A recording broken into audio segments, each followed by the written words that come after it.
Hi, everybody. Tomer here from Adam Grants. We'll get kicked off in a couple of minutes. Just going to give everyone a chance to join. We're expecting around 100 or so, 100 150 people, 100 to 150 people. So yeah, we'll just give everyone a moment to join. We're at around 33 right now. Once we hit around the 100 mark, we'll kick off. Thanks for your patience. It's going to hold on another couple of minutes for those who have just joined. Expecting around 100. We're at 60 right now. So once we hit the 100 mark, we'll kick off. Just for those that are here, we will be doing a Q&A session. So if you have any questions throughout, put them in the chat here. We'd ask if you keep yourselves on mute during the talk. Pam and I both going to be keeping an eye out to see if anyone comes off mute, but just yeah, try to keep yourselves on mute just so that we have enough time to get through everything. And we will do a live Q&A so you can come off mute and ask your questions at the end of the conversation. Welcome, everybody. Thanks for joining. Just a couple of ground rules before we get started with introductions. So this is going to be recorded. In fact, it is already recording. So yeah, just be aware if you do want to participate in the Q&A and come off mute and ask a question live, you are going to be recorded. We also ask that you stay on mute until the Q&A session. If you have any questions throughout, just feel free to put your messages in the chat, and we'll come back to them afterwards. But yeah, without further ado, super excited for this one. It's been a little over a year since we did a live launch. And here today with me is my co-founder Hamilton. Ham, do you want to just quickly introduce yourself? Hi, everyone. My name is Hamilton. I'm the co-founder and CTO of Atom. A little bit on my background. I went to Middlebury College for my undergrad. I see Chuck is here, who is one of our partners at Middlebury, which is great. I studied chemistry and computer science there and then started a PhD in chemistry at Caltech. I was there for only 2 years, ended up mastering out to found Atom. So it is kind of at the perfect intersection for me of research and tech. But yeah, really excited for the webinar today. Awesome. And yeah, I'm Tomer, one of the other co-founder and the CEO. Somewhat similar background. I see a lot of familiar faces who you probably already know from the webinars that you have joined. But yeah, grew up surrounded by research. Father was a professor at Oxford, and then kind of studied physics, got a master's before kind of transitioning into the tech world.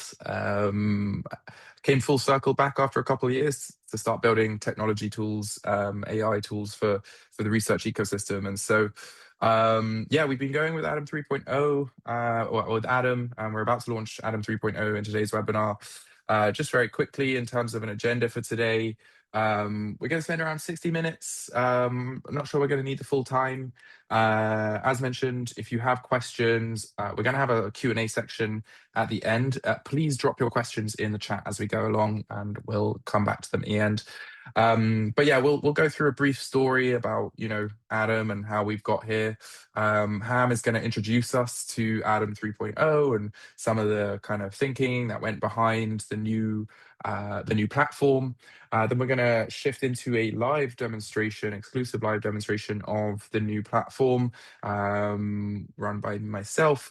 We'll mention very briefly the Vault. That is a series of resources that are available to those who are on the call today. And then, yeah, as mentioned, we'll save a bit of time at the end for a Q&A. So let me just check on the numbers. We're at around 115. Perfect. I think we're good to go. So just a very, very briefly, a background on Atom. So some of you may have actually been here on our last launch around 14 months ago when we launched Atom 2.0. So you may have heard a little bit about this story, but yeah, as Ham mentioned, we both had these kind of backgrounds in research, which led us into tech and then back into tech for research. Ham and I met at a an incubator in London. Actually, that's this little photo here at the bottom left where we're pitching Adam for the first time. Actually, using completely different, kind of a complete, almost a different space. We were looking at, yeah, crowdfunding sources and these kinds of things for research. We did a lot of thinking. We spent some time at Caltech. That's the photo here at the top left, and a lot of late night hackathons that got us all the way up to Adam 2.0. We did our first conference, which was the SRAI conference, and we learned a lot by speaking to our customers. And so when we first launched Adam, which was kind of 1.0, I guess 3 years ago, really we were just a direct to researcher newsletter. Right. We were trying to help researchers find grants, and a researcher could come in and sign up, and we would kind of filter down some opportunities that we scraped from the internet for them. But through speaking to all of you guys and going to these conferences, our Adam 2.0 launch was really focused around how can we support the back office, right? It was about building out the platform from an administration perspective. How can we support the ORD teams, the OSP teams that we're kind of supporting today? And so that was our last launch 14 months ago. And but we were still very much in the kind of grant discovery landscape. I know there are a lot of customers on the call today, clients, and that was our bread and butter for a couple of years. But our goal has always really been to support deeper into the grant lifecycle and kind of push AI and what it's capable of doing in supporting all of the auxiliary and kind of the work on the perimeter of the grant lifecycle. Some of the stuff that you guys are doing on a daily basis, the challenges that you run into, the workload management, etc. And so over the last year and a bit, we've been working tirelessly to build out Adam 3.0. We've done a lot in that time period. We've grown the team. We're now a team of 8 or so. We've been to a number of conferences where we've met you all in person, which has been amazing. We've grown to over 50 customers across the US already, 50 partners, who we're really proud to be supporting, and who have actively engaged with us in the development of the new platform as well. And one of the highlights of everything has been the kind of community as well that we've grown around our webinars and the content that we put together. That's been a real joy to do, and to see all of the interesting things that our community has to say about AI and research development. So we've been working tirelessly towards this 3.0 launch. And we're really excited today to announce that we're no longer just a grant search engine. And the new Adam 3.0, is shifting into being an AI platform built for research development. So spanning not just grant discovery, but also team building and actually the work that goes into helping you win more proposals, right? And it's all about capacity building. How can we build AI tools to support you with the work that you're already doing around these kind of tasks? So I'm just going to pass over to Ham, who will talk to us a little bit about some of the new platform. Ham, over to you. Yeah, perfect. So, I think Tomer kind of had a perfect lead into this. So why don't we get started here with kind of the new brand identity that we have. So we do have a bit of a new look to get started. So to change our logo slightly, change some of the fonts and that sort of thing. I think just trying to kind of simplify the platform, make it really cleaner across the board. So that was kind of a big first step, which was maybe more exciting for the team internally than externally, but was a great kind of start to the new products that we have. The next big step we took was really looking at the grant discovery product. So for those of you who are using this, who are existing customers, this product really hasn't changed too much. We're always doing little improvements across the board. The biggest thing that we did to this was kind of add projects. So what we heard over and over again was that finding grants it's a big challenge for researchers, and they usually don't just have one area that they're doing research. I know my PI in grad school was really doing 4 separate research projects at the same time. And finding grants across those projects is a huge challenge. And I think the previous version of Atom was not necessarily optimized around this. The way that you kind of had research interest linked to the user made it really challenging to find grants when you're searching across a set of research projects. So what projects is essentially is exactly that. Like you can really differentiate the areas that you're doing research in much more cleanly, and then have kind of research interest, specific research interest within those projects.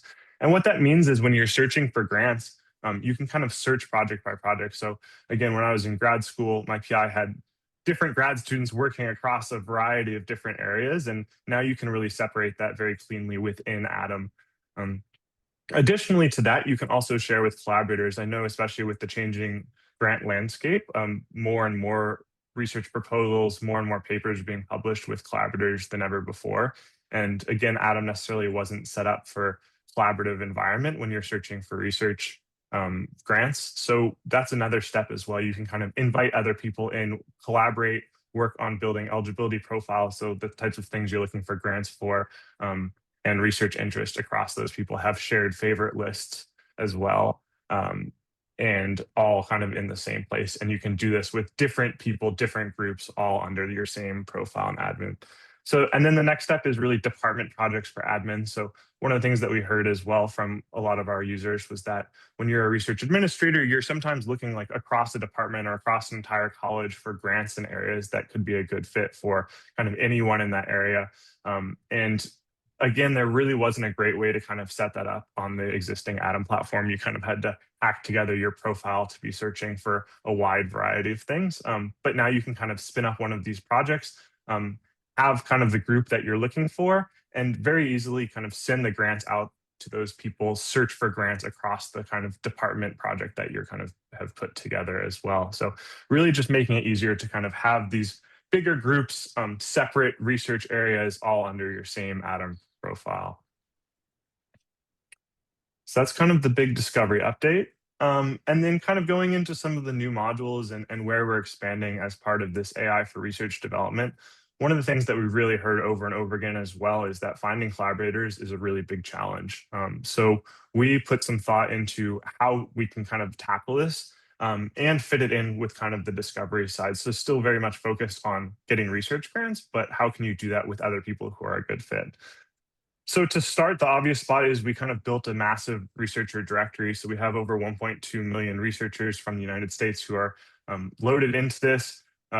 We've really just accumulated this from public information. So for anyone who kind of has an existing Atom profile, all of your private stuff has stayed private. There's nothing that will ever be leaked from that or shared. These are kind of profiles that have only been built based off of public information from whatever, ORCID, from Google Scholar, from university websites, from research websites, that sort of thing, published papers. So we've built this big directory of researchers.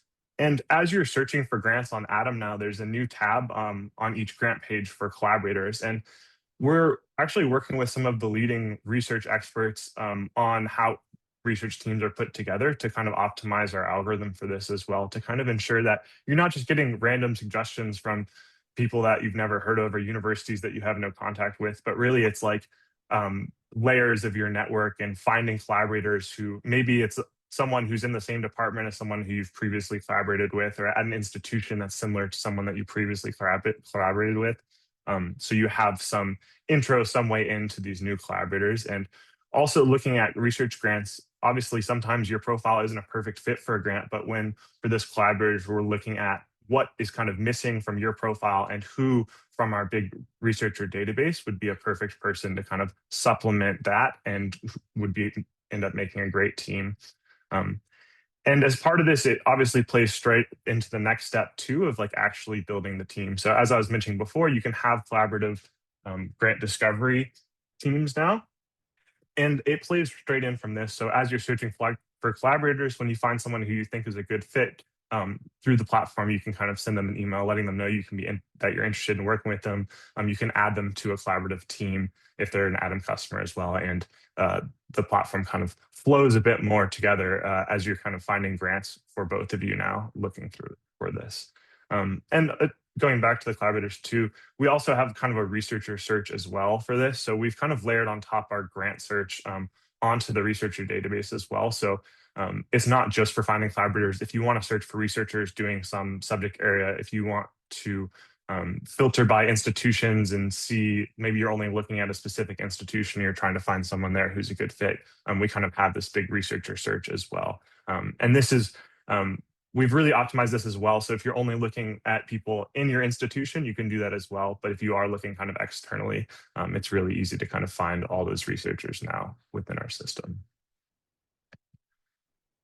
And moving on to proposals, this is kind of one of the biggest modules that we've ever built. We've been working on this for almost a year now at this point, and we've been working very closely with design partners for the last 6 months.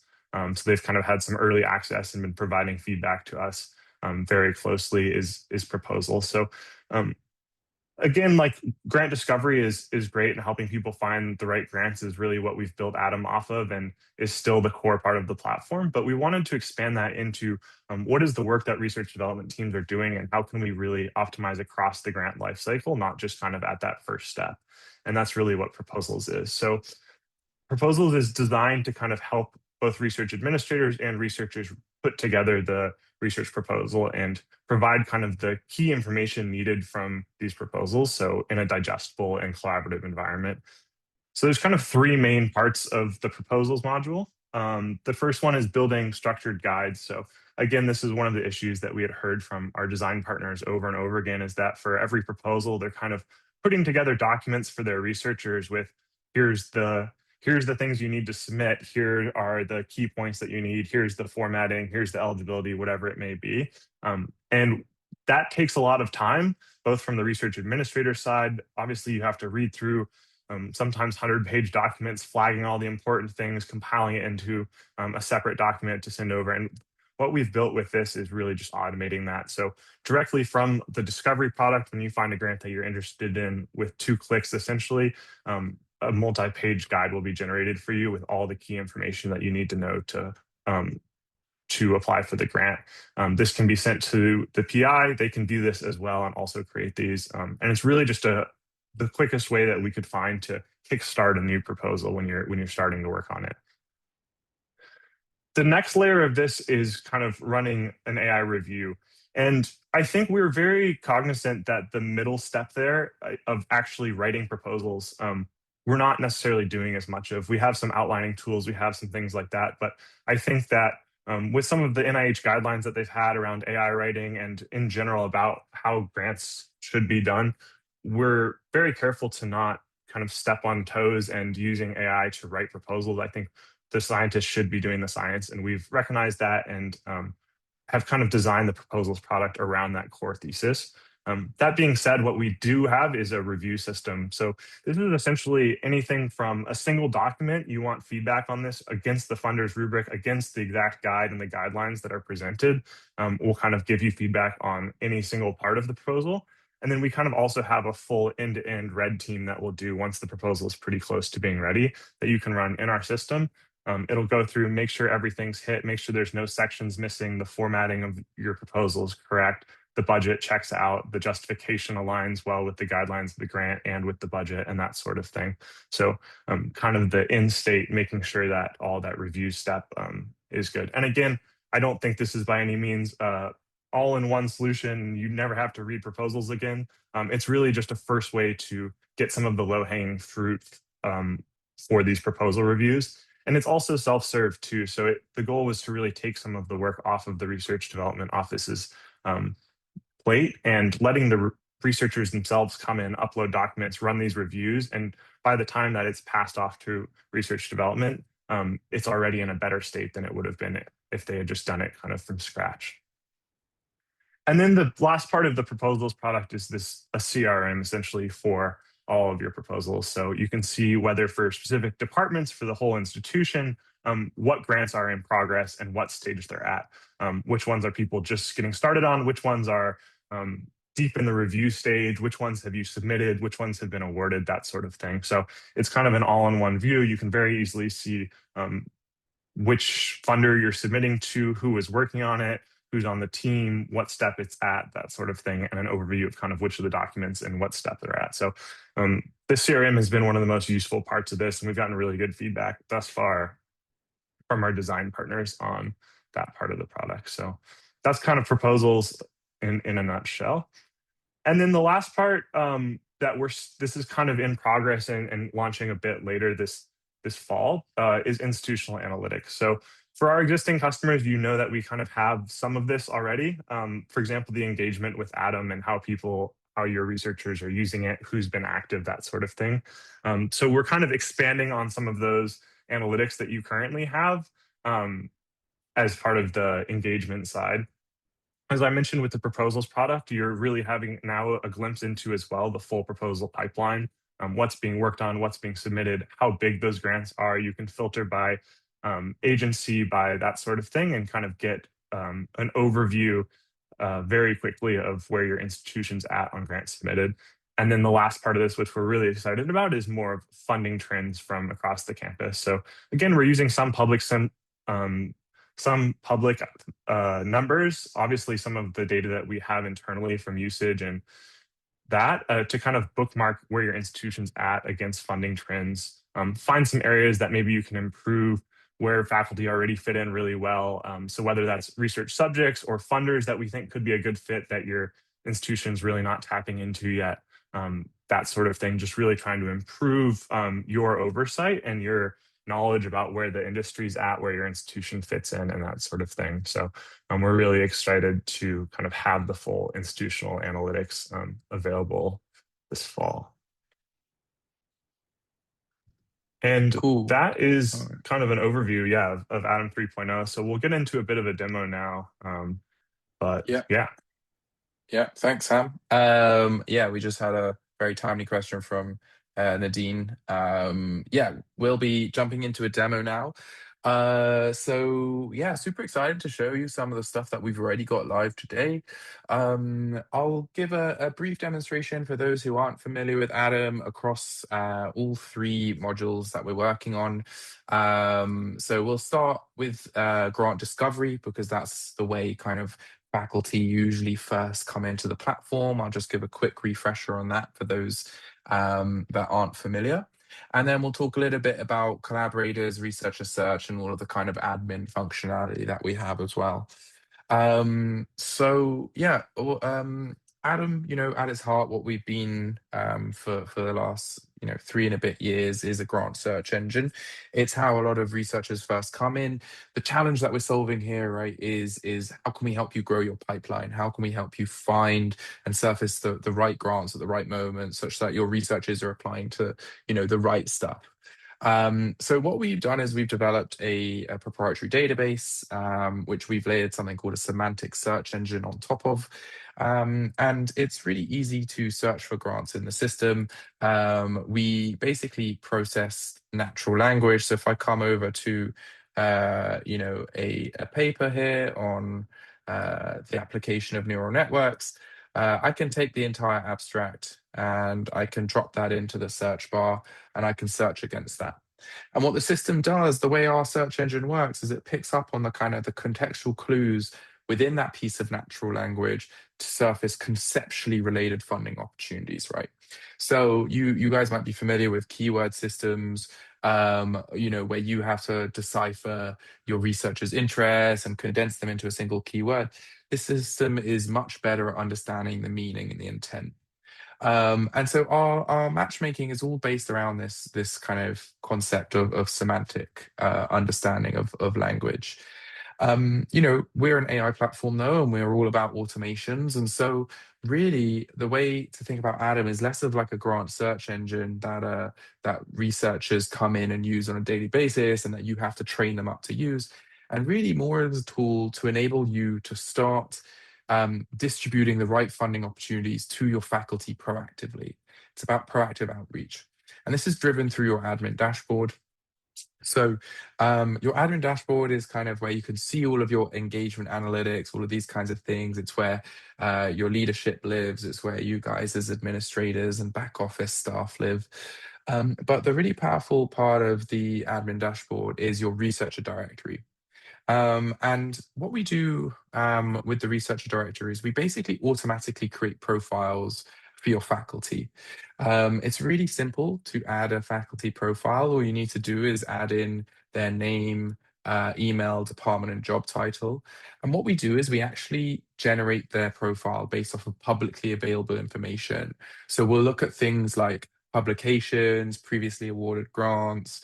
We'll look at, ORCID, as Ham mentioned. We'll look at Google Scholar, and we'll pull all of those pieces of information in, and we'll actually generate a research profile. So this is an example of what one of these of what my research profile looks like.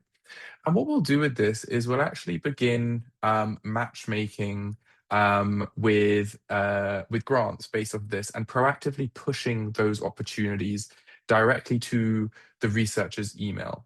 So I can show you a quick example of what one of these looks like. So what we do is, instead of the researcher having to come to the platform, you guys as a back office can begin to engage them and push them the right funding opportunities. This is an example of one of the emails. It's interesting, important to note that this is a curated list, right? So we only send a handful of grants per email. We don't want to overload the researcher with opportunities. And we also explain in natural language why we're sending every grant through, why it matches with the researcher's profile, and giving them a little percentage score match just to help them understand, a bit more about the fit and what's being sent through. So if I come back to the platform, the researcher directory gets automatically created and maintained. It's really easy. Onboarding is actually one of the things that we take pride on. We can get you up and running in a matter of days. All you have to do is provide us a CSV of all of your faculty, and we go and do the rest. We'll go generate the profiles and then begin engaging them by distributing the funding opportunities to them. And because of this, we actually see much higher rates of engagement with our platform than some of the other grant search engines that are kind of out there. But this is obviously just the first part of the puzzle, right? The next part is building the teams and then actually putting the proposal together. So when you're starting to build teams, maybe you're doing it from an admin perspective, you're looking for a team to build around a specific strategic goal, you can actually search through your active researcher directory the same way that you search through grants. So in this researcher directory, I can search for AI. And obviously, I'm interested in AI, so I come up. This is really powerful. And the really cool thing about these profiles, these internal profiles that we maintain for you, is as researchers come into the platform, as they interact, these profiles actually live and breathe and grow over time, right? We collect a bunch of activity, and that actually begins to inform A, the recommendations that we can make, and B, what you're actually searching through when you search through these faculty directories. So when you think about some of the directories that you might have available to you for doing these searches, for finding team and for teaming and collaborators, they're often based off of kind of data that can be out of date, like publications, or require a researcher to actively maintain those profiles. This, through usage, through clicking on grants, saving grants, actually doesn't need to be actively maintained. And it will, grants tend to be a peek into the future, right? What is a researcher thinking about doing 6 to 12 months out from now? And so this is a really kind of powerful tool for starting to thinking about doing teaming within your institution. When you're looking outside the institution, as Ham mentioned, we now have our researcher search tool. So again, the same way that you can search for grants by dropping in things like abstracts or any piece of natural language, you can now search for researchers in the same way. And these are public profiles that we've built. And there are over a million active researcher data points that we basically track. And you can search through collaborators external to your institution. We pull in their emails for being able to easily reach out to them and highlight their kind of publications, all of the data that we're pulling from here as well, ORCID's personal websites, etc. So This is a really kind of like powerful tool for starting to think about how can you start to work with people outside your organization. The other cool new feature around collaborations that we have is when you come into a funding opportunity, say you've been recommended it by the For You page, or you've clicked through an email to get there. Um, we also can do a reverse lookup on the opportunity to show you researchers inside your institution that might be a good fit for that opportunity, and collaborators outside the organization that might be a good fit to start thinking about collaborating with. So this is essentially doing the same type of search, except it's doing a reverse lookup. It's looking at it's looking at the opportunity, and then it's looking for the researchers that would be a good fit for working on this opportunity with you in partnership with. So we've started to help you find more funding opportunities, and then we've started to help you find the right researchers to put a proposal together with. There's a couple of other powerful tools within grant discovery that I'm sure you're all interested in. I'm going to say that if you're interested in diving more into the grant discovery stuff, I'll have a slide up later. I'm happy to kind of set up a separate call with you to show you some of the discovery pieces that we've had live for the last year. But I wanted to spend most of this kind of demo on our proposals module, because this is really the meat of the Atom 3.0 launch. So once you've found an opportunity, so this one looks good. Okay, maybe I'm not eligible, but let's pretend I'm actually eligible for this funding opportunity. I'm going to go in and I'm going to start a proposal. By clicking this button, what we do for the researcher is we actually pre-fill the form with all of the information that we extract from the RFP and the listing. So we'll pre-fill all of the kind of project title, due dates, etc. The way to think about this is almost like an intent to submit form, right? Except we're using AI to kind of speed up the process. You can go through, you can add those external collaborators and teammates that you've decided to work on the proposal with. You can search either through your list of internal researchers, or invite external collaborators as well. And then what you can do is, by clicking just three simple buttons, we will generate a guide for the researcher. So what this does from a researcher perspective is it goes and starts a proposal. What that means is our AI will go and read through the grant solicitation line by line, looking at all of the kind of required documents, eligibility, instructions, guidelines, etc. And it's going to generate an easily consumable guide for the researcher so that they know exactly what they have to do to submit this proposal. This takes a little bit of time. So while this is generating, I'm just going to show you what it looks like from an administrative perspective. So I kind of mentioned that that form works as an intent to submit form, right? So what that does in the background is it actually creates a project in your project management dashboard that your back office team has access to. So this is the one that we just created here. You can see it's been added into the intent to submit form. So this will immediately kind of assign the right, research development officer, proposal development, OSP, whoever's kind of responsible for supporting this kind of like early proposal development process. And it will automatically tag them, send them notifications that this researcher has an intent to submit this proposal, in it's upcoming in this case in 92 days. So while that one's generating, we can actually click into one that I've been working on previously, just to kind of take a look at the guide that's been generated. So this is an opportunity, an NSF opportunity, and you can see the guide basically highlights all of the kind of key documents that we're pulling from. It identifies the key dates. It will keep a track of the progress as well, and highlight, all of the kind of upcoming due dates for the documents that you have to put together. The really cool thing that we do is we actually extract the documents required to submit directly from the RFP. So instead of having to kind of go through an RFP and painstakingly pull that out yourself, we'll do that for you. And as we're doing that, we automatically assign the right person, whether it's a research officer or the PI that has to complete the document. And we'll also set up deadlines based on kind of institutional requirements that you can set up as well. So if you need these documents submitted at least 2 weeks out from the deadline, let's say, you can automatically assign those too. It's important to note that we don't just tell you this is what you need to do. We reference everything and where we're pulling it from. So you can see this is pulling from the actual RFPs, the PAPG as well, and it gives you an explanation on all of the kind of key content that you have to put together here.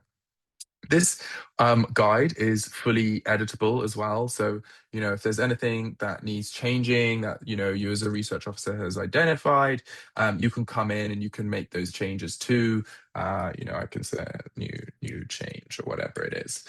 From a researcher perspective, you can download this, print it out as a PDF, as a document, so you can pin it up on your wall.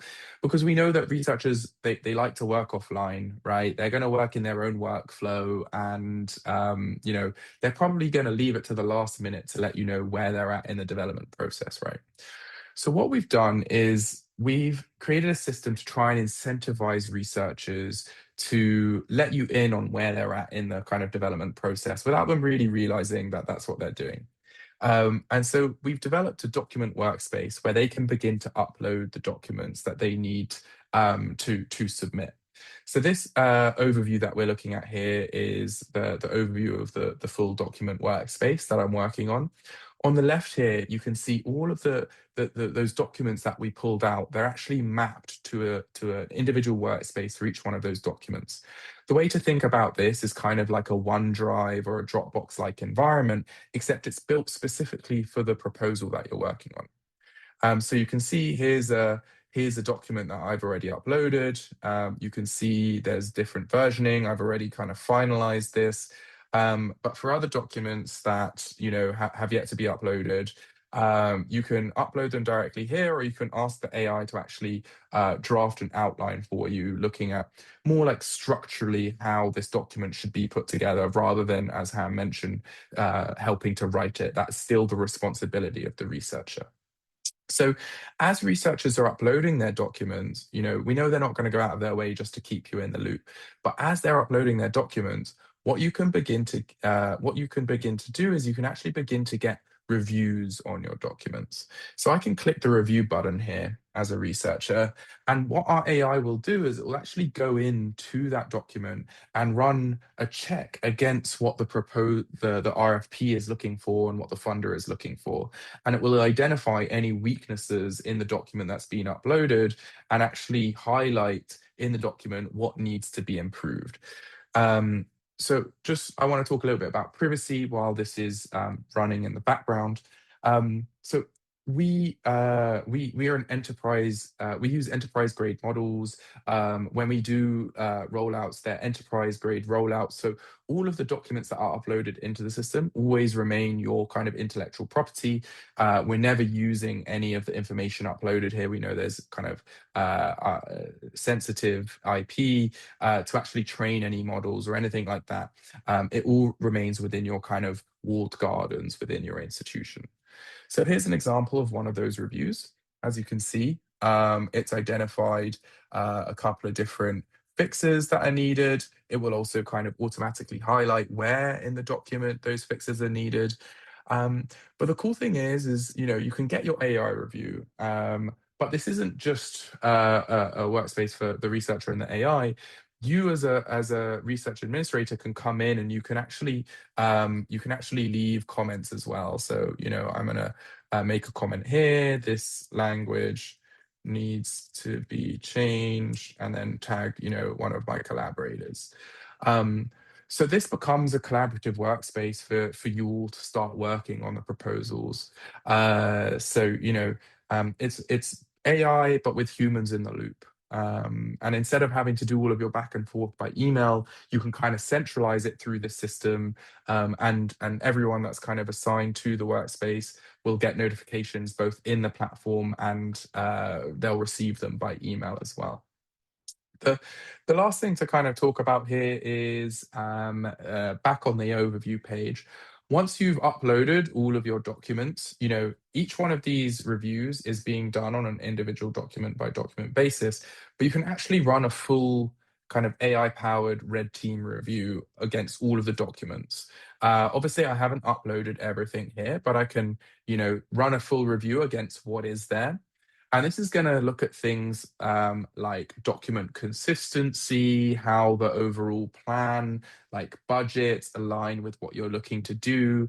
Things where AI is really well placed to start looking at, like, large amounts of documents and actually giving you real actionable things to work on. And the idea here again is not to replace the work that you're doing. Human review is still really important, but it's to create a slightly lower barrier to entry for researchers to start getting feedback on their proposals, right? Because sometimes researchers can be tricky about sharing their ideas with anyone other than the NIH reviewer, right? They don't want their peers to give them feedback because they're scared about being told it's a bad proposal. They'd rather just hear that from the NIH, right?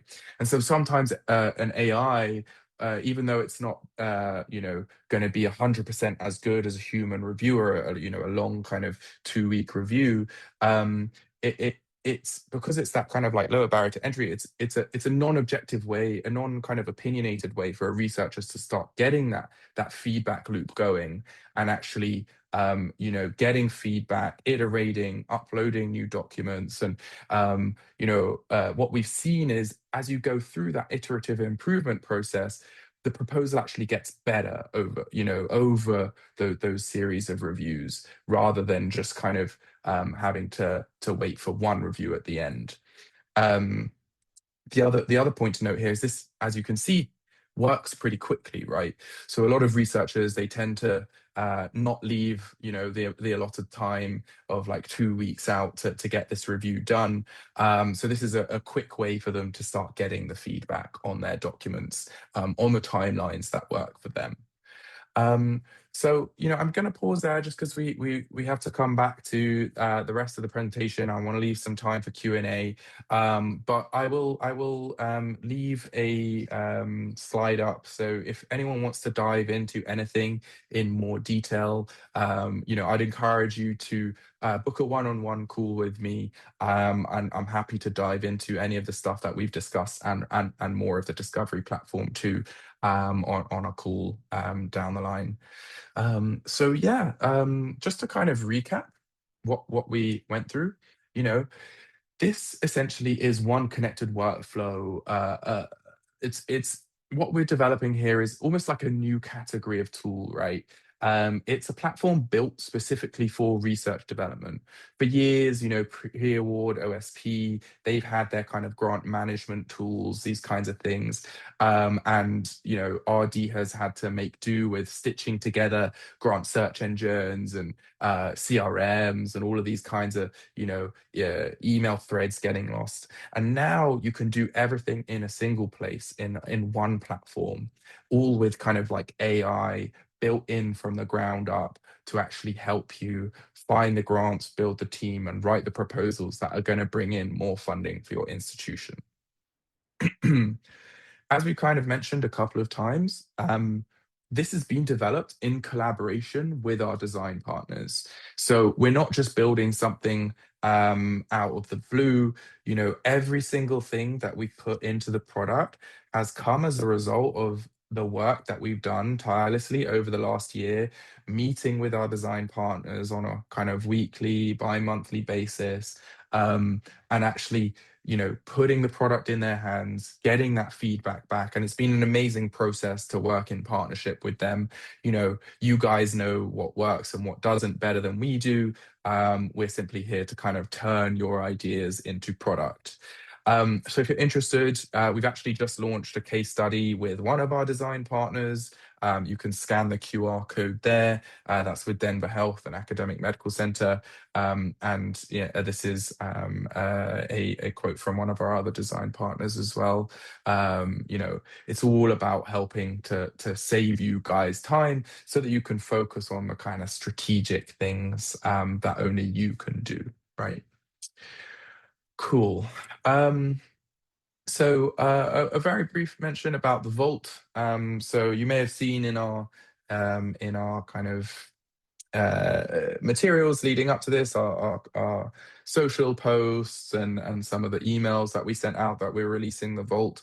After today, we'll be sending you an email to all those that were in the audience with three really useful resources. So first of all, looking at the top 100 federal funders. The second piece is our AI review prompt guide. So actually helping you, if you're thinking about putting together agents or anything like that yourself, giving you some guides on how to put those prompts together based on our, what we've learned over the last year of building this product that's available kind of like out of the box.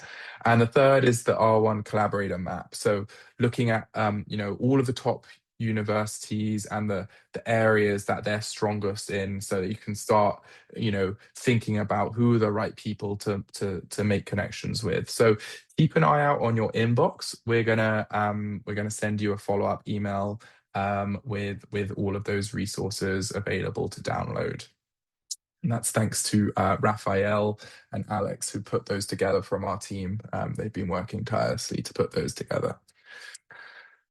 Cool. So, for those interested in Adam 3.0, how can you get access? Well, first of all, if you're an existing partner, the best way is to reach out directly to me at tomer@atomgrants.com. We can plug it straight into your existing Atom instance. We'll just need to have a couple of conversations with you ahead of that, just to make sure, you're ready to kind of add an addendum to your existing licenses. We'll walk you through that process. We've already done it with a number of our partners.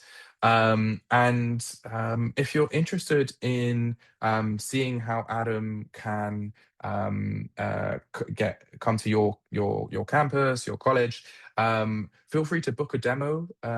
This QR code will link you directly to the book a demo page, which will allow you to book a time to actually dive into more detail. And for anyone that is on this call and books a demo off the back of this call, we're offering early adopter pricing for our first cohort that we're onboarding. So make sure you book a demo off the back of this, and you'll get access to the limited time early adopter pricing that we're launching with. So yeah, I will leave this QR code up during the Q&A session as well. So if you'll have another opportunity. So the other place, if you're keen to learn about Adam 3.0, is coming up soon. We'll be launching it live. As I kind of mentioned, if you have additional questions, just book in a demo. I've left my email as well in the chat, so you can drop me a direct email too. Come along to our booth at Encura. Come say hi to Raphael, who will be representing us there. And thank you so much for all of those people who are helping us build this platform together, and looking forward to